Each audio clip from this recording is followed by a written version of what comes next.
Let's talk about style. We're going to talk about color style, but I first want you to go to your closet and look at your shirts. You're probably going to notice that you have many of the same colors, patterns, and cuts of the same shirt. And that's because we know we like them, we look good in them, and we'll often pick many of the same things because it's just easier. That goes for our artwork too. We're often drawn to choosing the same colors again and again. And having a color signature style will help you in the long run. It makes creating artwork faster and more efficient because you don't have to spend the time choosing what colors you're going to use. And you can instead focus on the creating and the having fun portion of it. And I'm not saying that choosing colors isn't fun, but it is time consuming. And if you can minimize the time that you choose colors, it gives you more time to work on creating more work. When you first start out choosing your signature color palette, it's really important to take the time to try a lot of different color combinations. This will help you discover what vibe you like, what looks good, what doesn't look good. It really is the discovery and gathering phase, which is a crucial part of the art process. There does come a point though where you will need to go on to full on commitment to just a few colors. I know this sounds scary, but it doesn't have to be. You never have to use any of these colors forever. Part of the learning process is to set limitations for yourself. Yes, limitations. And by having select colors, you're going to challenge yourself and you're going to learn how to use these colors so well that you become a guru in that blue color, in that purple color, in that red color, or the combination of those colors. And you want to be the guru of your own signature color palette, right? So it takes time to practice and learn how to do that. Now, what I do is I narrow down my color palette to a select few. So you can see here, this is my base palette. There are 80 colors, so it's definitely not limiting. And I don't want you to think that you have to choose this many colors because you don't. Half of these colors are really just light and dark versions of the color that I selected. So that's why the number gets so high. But what I do is when I start a digital art piece, I will go back to this base palette and choose only 5 to 8 of the colors.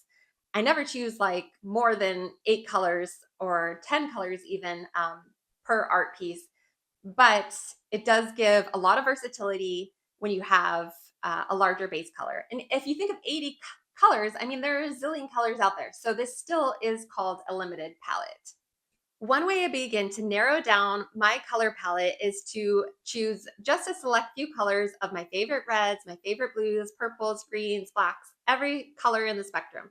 And I think this is a great approach because as an artist, we are going to need every single one of these colors at some point.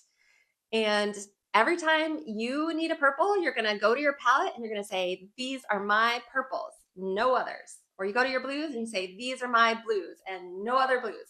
I don't even want you to look at any other color choices. I want you to just go back to your palette and use the ones that you have selected. I know it's really tempting. You're gonna see another artist who created something and you're like, that's beautiful, and you're gonna want to use that color, but no, you need to stick to your color palette.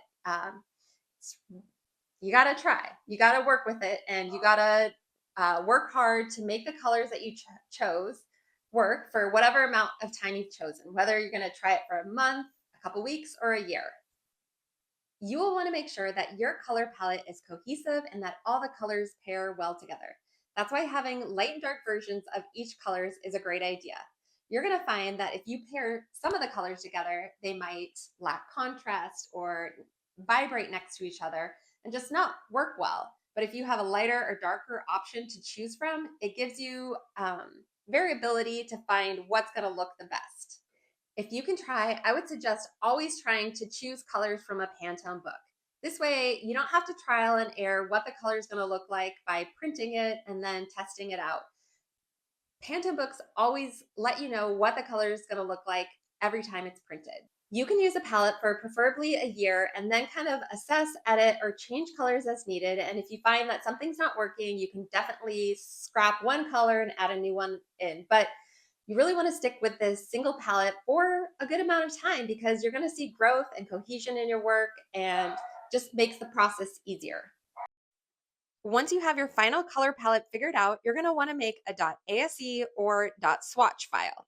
Having an ASE or Swatch file is really good at the start of any project because it saves you so much time from having to type in the color codes into your digital artwork. which takes a lot of time because who remembers color codes? I mean, if you work with your color palettes long enough, you probably will remember the color codes by heart, but it's always important to kind of start easy peasy in the beginning and just have those ACE and Swatch files right away. I'm going to give you a quick tutorial on how to make those file types. In Illustrator, a .ase file is super easy to make. Select all your colors from your palette and go up to the burger icon in the swatch palettes. Then click on Save Swatch Library as ASE. Once you're done, you can import this .ase file into every Illustrator document that you create. Plus, the great thing about .ase files is you can import to Procreate, which is not the case for a swatch file. This .ase file type is very versatile between both programs. Next, let's create our .swatch file in Procreate. With your colors open, you can see Procreate palettes are limited to 30 colors. If you go over this number, you will need multiple palettes, which will create multiple swatch files. Start by selecting the first 30 colors. Tap the three dots in the right of the palette name and then hit Share. Choose the format as .swatch and save to your files. Do this for all the palettes if you have more than one. That's it. Now you can import your colors into every new digital art file that you create. I hope you enjoyed this tutorial and have fun and happy creating.